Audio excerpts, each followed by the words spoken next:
आज का पार्ट है units and dimensions part 8 dimensional analysis. Dimension analysis में हम ऑलरेडी ये वैसे कवर कर चुके हैं थोड़ा, बट इसके क्वेश्चंस प्रैक्टिस करने के लिए मैंने आपको लास्ट वीडियो में बोला था, और उसी के ही कुछ क्वेश्चंस प्रैक्टिस करने के लिए हम इस वीडियो को कंटिन्यू कर रहे हैं। सो इस डायमेंशन एनालिसिस में क्या क्या कवर होता है वो 3 पॉइंट्स हैं हमारे। Conversion of one system of units into another system of unit, हम एक यूनिट को दूसरी सिस्टम ऑफ यूनिट में कन्वर्ट कर सकते हैं। The magnitude of a physical quantity remains the same what ever may be the system of units, मतलब उसका मैग्नीट्यूड तो सेम रहे, फिजिकल क्वांटिटी सेम रहेगा और सिस्टम ऑफ यूनिट्स जो भी हो। ऐसे इसके हर एक को हम क्वेश्चन के साथ प्रैक्टिस करेंगे। दूसरा, checking correctness of equations, principle of homogeneity. इसमें हम क्या करेंगे, डायमेंशनली इक्वेशंस को चेक करेंगे कि वो करेक्ट है या नहीं। ये हम प्रैक्टिस कर चुके हैं इसका एनसीईआरटी के through example. And third, deducing the relation among physical quantities, हम किसी फिजिकल क्वांटिटीज़ के बीच में रिलेशन निकालना, फॉर्मूला डायमेंशन के थ्रू डिराइव करना। So let's discuss all these one by one. First, conversion of one system of units to another. इस first part में हम इसका एग्जांपल ले रहे हैं, convert 1 joule into erg. Joule और अर्ग ये दोनों यूनिट किसकी होती हैं, एनर्जी की। एंड उसमें वन सिस्टम को दूसरे सिस्टम में कन्वर्ट करना है। सबसे पहले हमें पता होना चाहिए ये यूनिट किसकी है, एनर्जी की। तो एनर्जी को हमें एनर्जी की डायमेंशन लिखनी है, ठीक है। तो अब एनर्जी की डायमेंशन के लिए अब कोई भी फॉर्मूला आप एनर्जी का लिख सकते हो। अगर आपको इसकी डायमेंशन याद नहीं है तो उसको वैसे तो आपको सारी बेसिक डायमेंशंस याद होनी चाहिए जो भी आपकी एनसीईआरटी बुक में क्वांटिटीज़ गिवन है वो सब। तो एनर्जी कोई बात नहीं अगर नहीं याद तो। अब एनर्जी की कोई भी हम एनर्जी ले सकते हैं। सपोज हम पोटेंशियल एनर्जी ले रहे हैं और वो होती है एम, जी और एच। एम क्या है, मास, तो कैपिटल एम डायमेंशन हो जाएगा। जी क्या है, acceleration due to gravity, L(T)-2। और एच क्या है, हाइट, एक टाइप की लेंथ, तो ये एल। तो इसका डायमेंशन क्या हो जाएगा, mL2T-2। तो एनर्जी की डायमेंशन हमारी ये हो गई mL2T-2। क्लियर। सबसे पहले कन्वर्जन ऑफ सिस्टम जो भी हम कर रहे हैं, जिसकी यूनिट गिवन है उसकी हमें डायमेंशन लिखनी है। उसके बाद हमें डायमेंशन पता लग गई तो हम क्या करेंगे, जो भी हमारे पास क्वांटिटीज़ हैं, मैंने आपको पहले बताया था कि जो m है उसके ऊपर होगा a, L के ऊपर B और T के ऊपर C। अगर हम इन दोनों को कंपेयर करें तो हमें इन दोनों को कंपेयर करके A की वैल्यू क्या आ रही है हमारी 1, B की वैल्यू क्या आ रही है हमारी 2 और C की वैल्यू क्या आ रही है हमारी -2। देन इसके बाद एक यूनिट जो जूल यूनिट है हमारी, ये हमारी SI यूनिट है। और जो दूसरी सिस्टम ऑफ यूनिट है अर्ग, वो हमारी CGS यूनिट है, ठीक है। तो दोनों सिस्टम ऑफ यूनिट हमें पता है। जूल हमारी SI यूनिट है, ये जो जूल है ये हमारी SI यूनिट है, और ये जो अर्ग है ये CGS यूनिट है। SI यूनिट में हमें क्या क्या गिवन है पहले हम वो लिख लेंगे। सपोज़ इसमें हमने इसको मान लिया M1। अब ये 1 kg, सपोज़ kg में 1 kg is equal to 1000 grams, okay. And क्योंकि हम इसको CGS में कन्वर्ट कर रहे हैं, अब इसके अंदर मास है, लेंथ 2 बार है, तो L1 क्या है, 1 मीटर, विच इज़ 100 मीटर को CGS में कन्वर्ट करेंगे 100 सेंटीमीटर। T1 इज़ 1 सेकेंड, तो सेकेंड में ही रहता है। एंड N1 मतलब क्या कोई हमें नंबर गिवन है इससे पहले, हाँ बस जूल से पहले कोई नंबर ये गिवन है हमें 1, तो 1 ही रहेगा ये। और ये 1 क्या था, 1 joule. Clear.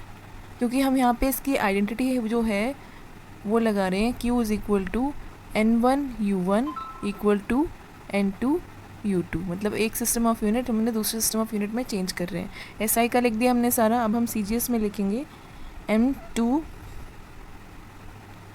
Is equal to, इसमें ये हम CGS में कर रहे हैं ग्राम, L2 is 1 centimetre, T2 is 1 second, and N2 की वैल्यू हमें नहीं पता कि ये अर्ग में कितना है, वही हमें निकालना है कि अर्ग में कितनी वैल्यू आएगी।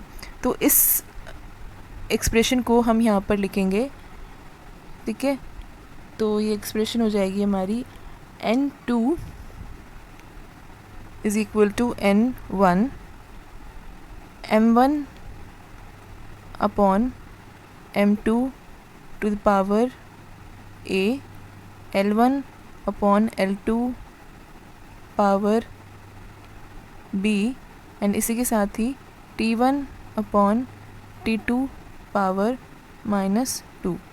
सो N2 is equal to N1 क्या है 1 अपॉन में M1 की वैल्यू क्या है 1000, सो 1000 अपॉन 1 की पावर 1, A की वैल्यू 1 थी, ऐसे ही 100 upon 1 power 2 and 1 upon 1 power -2।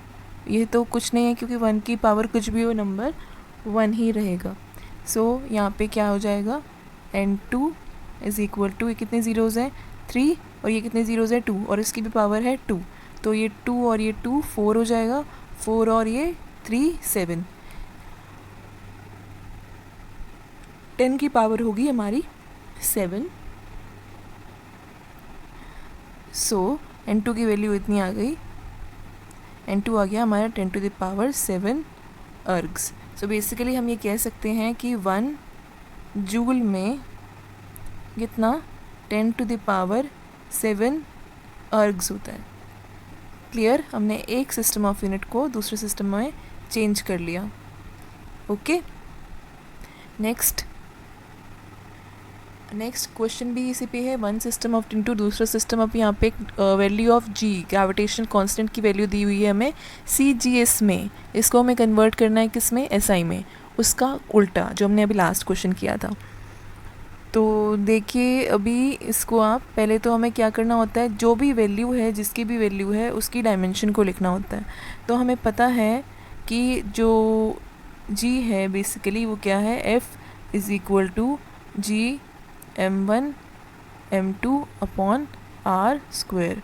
इसको अगर हम G के टर्म्स में लिखेंगे तो G हो जाएगा F into R square upon M1 into M2। अब हमें डायमेंशन लिखनी है। फोर्स की डायमेंशन अगर फिर भी याद नहीं है तो हम इसको लिख सकते हैं M इंटू A, फोर्स होता है मास इंटू एक्सेलरेशन न्यूटन के सेकेंड लॉ से, और R क्या है, एक टाइप की लेंथ, इसको L स्क्वायर भी लिख सकते हैं, और नीचे क्या है, कैपिटल M का स्क्वायर। ये इन दोनों डायमेंशन लिख दिए और ये भी नहीं लिखी, हम नेक्स्ट स्टेप में लिख देंगे, ठीक है। अब यहाँ पे मास M और L, A क्या होता है LT -2, और यहाँ पे ये L का स्क्वायर अपॉन नीचे M की पावर 2, ये ऊपर जाएगा तो ये हो जाएगा M की पावर -1, L हो जाएगा 3 और T हो जाएगा -2। तो G की डायमेंशन आ गई M-1, L 3 एंड T की पावर -2। तो इससे हम अपनी A B C की वैल्यूज़ बता सकते हैं। A की वैल्यू हो गई M की पावर है -1, B की वैल्यू हो गई L की पावर है 3, और C की वैल्यू जो T की वैल्यू होती है पावर होती है -2। ये हमें पता लग गई। इसके बाद हम CGS और SI यूनिट्स लिखेंगे, CGS एंड SI। CGS में N1 कितना गिवन है, यहाँ पर ये गिवन है हमें 6.67 इंटू 10 टू द पावर -8, ठीक है। इसके बाद M1 is 1 gram, L1 is 1 centimetre and T1 is 1 second. ऐसे ही N2 हमें नहीं पता, हमें निकालना है। M2 is 1 kg, ये कितना होता है 1000 ग्राम्स। L2 ये कितना है 1 metre, it is 100 centimetre. T2 is 1 second. अब हम कन्वर्ट करेंगे वही उसी मेथड से, N2 is equal to N1 M1 upon M2 इस whole to the power A, L1 upon L2, process वही रहेगा इसका, की power B and T1 upon T2 to the power C, N2 is equal to N1 की value क्या है 6.67 into 10 to the power -8। अब हम इसमें वैल्यूज़ पुट करेंगे। M1 की क्या है 1 और M2 को हमने करा इट इज़ 1000 अपॉन की पावर -1। ऐसे ही L1 1 और L2 कितना है 100 इसकी पावर 3। नेक्स्ट T1 ये B1 अपॉन ये B1 इसकी पावर -2। नाउ हम इसको सॉल्व करेंगे। देखिए यहाँ पे तो क्या है 6.67 into 10 to the power -8, but यहाँ पे इसको -1 है तो ये सारी ज़ीरोज़ ऊपर आ जाएंगी इसको पॉजिटिव करने के लिए। तो इंटू में क्या होगा 10 की पावर 3 और इसको ऊपर लाना होगा तो ये किससे मल्टीप्लाई होगा 10 की पावर, अब ये 2 हैं तो ये 10 की 2 हो जाएगी और 2 3 ज़ा 6 और ऊपर आ रहा है तो माइनस। तो बेसिकली यहाँ पर क्या हो जाएगा सारी पावर सॉल्व करके 6.67 into 10 to the power -11। Clear. अब ये हो जाएगा हमारा SI यूनिट्स में न्यूटन मीटर स्क्वायर पर kilogram square. This will be in SI unit. ये हमारा आ गया आंसर। इसी तरीके से करना है कभी भी अगर हमें कन्वर्जन ऑफ सिस्टम करना हो। पहले क्वेश्चन में भी यही था और बाद के क्वेश्चन में चाहे कोई भी सिस्टम किसी भी सिस्टम में करना हो प्रोसेस यही रहेगा। Next second application checking the correctness of equation. अब इसको हम इसका ये बहुत इंटरेस्टिंग और इजी है। इसमें हमें देखना है कि कौन सा ये हमारा लेफ़्ट साइड इससे मैच कर रहा है या नहीं कर रहा। तो सबसे पहले हम फर्स्ट पार्ट देखते हैं। ई क्या है बेसिकली ये एनर्जी की इक्वेशन है, इज इक्वल टू mc²।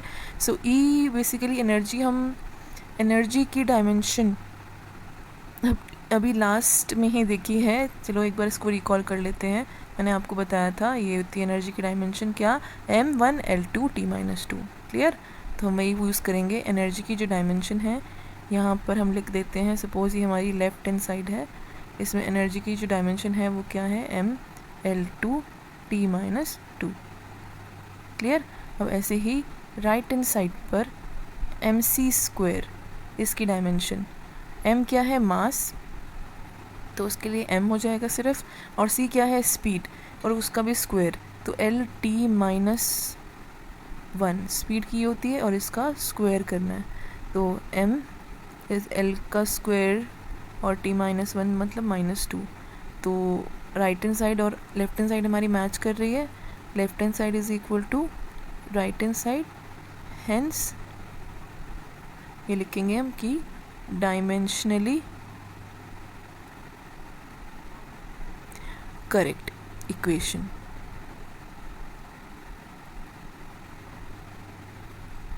ठीक है। ऐसे ही हम सेकेंड वाला पार्ट ट्राई करते हैं। लेमडा क्या है, लेमडा इज़ ये वेवलेंथ होती है। वेवलेंथ एक टाइप की लेंथ ही है, तो इसकी डायमेंशन क्या होगी सिर्फ m0 l और t0। सिर्फ l होगा, m और t0 होगा क्योंकि वो तो है ही नहीं, सिर्फ लेंथ है ये। और ये है हमारी लेफ्ट हैंड साइड। और यहाँ पे h/mv, h एक कांस्टेंट ही है तो इसकी डायमेंशन h एक टाइप का प्लैंक्स कांस्टेंट कहते हैं इसको, h को। इसमें हमें प्लैंक्स कांस्टेंट की जो क्या कहते हैं डायमेंशन है वो आपको अपनी बुक में से याद करनी पड़ेगी। अगर याद नहीं है तो उसका भी सॉल्यूशन है मेरे पास। h is equal to h nu. ये एक इक्वेशन होती है एनर्जी की, फोटो इलेक्ट्रिक इफेक्ट की इक्वेशन होती है। अब इस इक्वेशन को याद रख सकते हैं, बहुत ईजी इक्वेशन है। Is equal to h nu. h यहाँ पे प्लैंक कांस्टेंट है, न्यू यहाँ पे फ्रीक्वेंसी है और e यहाँ पर एनर्जी है। अब एनर्जी की डायमेंशन तो मैं आपको बता चुकी हूँ, सिर्फ h इज़ इक्वल टू क्या हो जाएगा E/न्यू। e की डायमेंशन क्या है mL2 T-2 और न्यू क्या है एक टाइप की फ्रीक्वेंसी होता है 1/टाइम, मतलब टाइम का इन्वर्स T-1। तो इसको अगर हम सॉल्व करें तो ये आ जाएगा mL2 और T-1। ये हमारी उसकी प्लैंक्स कांस्टेंट की डायमेंशन है जो हम पुट कर देंगे इसमें। अब हमारी जो मेन राइट हैंड साइड पर इक्वेशन है वो क्या है, h upon M V. h हम निकाल चुके हैं, वो क्या है m L2 t minus 1 upon m का वैल्यू क्या है m, और स्पीड की वैल्यू क्या होती है LT माइनस 1। सो m से m कैंसिल, t माइनस 1 से t माइनस 1 कैंसिल, और ये l ऊपर जाएगा माइनस होने के लिए, सिर्फ 1 बचेगा, तो ये होगा m0 L1 और t 0। तो ये राइट हैंड साइड है, लेफ्ट हैंड साइड इक्वल आ रही है, left hand side is equal to right hand side, hence dimensionally correct. Clear. हमने ऐसे दो इक्वेशंस को चेक कर लिया, ऐसे आप बहुत सारे इक्वेशंस को चेक कर सकते हैं जो भी आपको गिवन हो। Then reducing the relation among the physical quantities, अगर हमें किसी फॉर्मूला डिराइव करना हो या फिर कुछ फिजिकल क्वांटिटीज़ के बीच में क्या कहते हैं रिलेशन निकाल बताना हो कि क्या होगा, बस हमें क्वेश्चन पढ़ना है। Frequency new of vibration stretching, अब यहाँ पर जो जो चीज़ गिवन बोली गई है उसको साइड में लिख लीजिए। न्यू जो है, ये न्यू है बेसिकली फ्रीक्वेंसी का, वो डिपेंड करता है, वो मतलब प्रोपोर्शनल है किसके ऊपर, लेंथ के ऊपर। ठीक है, तो लेंथ की पावर 1 होगी, मास पर यूनिट लेंथ, ये m जो है ये नॉर्मल मास नहीं है, ये मास पर यूनिट लेंथ है, ये ध्यान रखना है। इसकी पावर b पर, और tension t of the swing, tension t पर डिपेंड करता है जिसकी पावर है c। अब mu is equal to small k constant हो जाएगा, l to the power a, m की power b and capital T की पावर c। ये हमारी इक्वेशन है, हम दोनों साइड पर हम डायमेंशन पुट करेंगे। मैं आपको बता चुकी हूँ कि फ्रीक्वेंसी की इक्वेशन क्या होती है, m0 L0 t माइनस 1, ये तो लेफ्ट हैंड साइड पर है, is equal to k l क्या है लेंथ, तो लेंथ की power a, mass per unit length है तो m l माइनस 1 की पावर b, और टेंशन क्या है, एक टाइप का फोर्स भी आपको मैं बता चुकी हूँ, मास इनटू एक्सेलरेशन। आपको ध्यान रखनी पड़ेगी बार बार याद, इसको इतनी क्वेश्चंस प्रैक्टिस करोगे तो आपको याद हो जाएगी। तो फोर्स के लिए हमारी इक्वेशन होती है m into a। Clear. m होता है हमारा कैपिटल M और एक्सेलरेशन होता है LT माइनस 2, उसकी पावर क्या है c। हम इसको इक्वेट करेंगे, m0 L0 t minus 1 is equal to m की पावर क्या है, यहाँ पे b है, m की पावर b, और यहाँ की उसकी पावर क्या है c, तो m b plus c। l की पावर देखते हैं, अब l की पावर एक बार a है, एक बार माइनस b है और एक बार c है, तो a minus b plus c। अब t की टोटल पावर देखते हैं, यहाँ पे कहीं पे t नहीं है, बस इधर ही है, तो माइनस 2c। अब हम डायमेंशनली मास लेंथ और टाइम की इक्वेशंस को इक्वेट कर देंगे इनकी पावर्स को, तो हमारे पास एक्सप्रेशन क्या आएगी, सपोज हमने मास और मास की करी तो ये वैल्यू आएगी हमारे पास b plus C is equal to 0। ठीक है, ऐसे ही लेंथ की करी तो a minus B plus C is equal to 0। अब टाइम की करेंगे तो minus 2c is equal to minus 1, minus से माइनस कैंसिल, c की वैल्यू क्या आ जाएगी हमारी हाफ। इसको हम पुट करेंगे, अब यहाँ इस इक्वेशन को इसमें पुट करेंगे तो b की वैल्यू आ जाएगी, b plus half is equal to 0, b is equal to minus half, b की वैल्यू आ गई, ये हमारी c की वैल्यू थी। अब इसको पुट करेंगे, a माइनस b की वैल्यू क्या थी माइनस हाफ, c की वैल्यू क्या थी plus half, equal to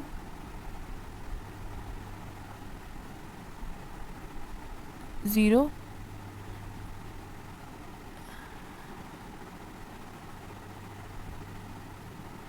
so c की वैल्यू है हमारी हाफ, b की वैल्यू माइनस हाफ, तो यहाँ पे हमने वैल्यू पुट करी।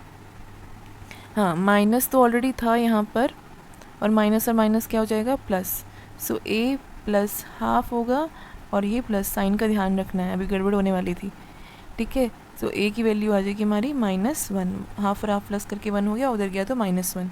अभी पावर्स की वैल्यू पुट कर देंगे हम, तो हमारा फॉर्मूला आ जाएगा न्यू इज़ इक्वल टू के एल की पावर -1 और एम की पावर बी थी तो बी की वैल्यू -1/2 और सी की वैल्यू √1/2। तो न्यू हो जाएगा हमारा के अपॉन एल √C/m। ये हमारा फॉर्मूला आ जाएगा। क्लियर? हमने अंडर रूट फॉर्म में लिख दिया, जिसकी माइनस थी उनको नीचे ले आए और जिनकी प्लस थी उसको ऊपर। क्लियर? इसी टाइप से हम फॉर्मूला डिराइव कर सकते हैं और डायमेंशनल एनालिसिस के क्वेश्चंस बहुत इजी होते हैं, उनको प्रैक्टिस करिए। कहीं भी डाउट आए तो प्लीज़ कमेंट सेक्शन में पूछिए। Thank you for watching. This is all in this chapter. We'll continue with the next chapter.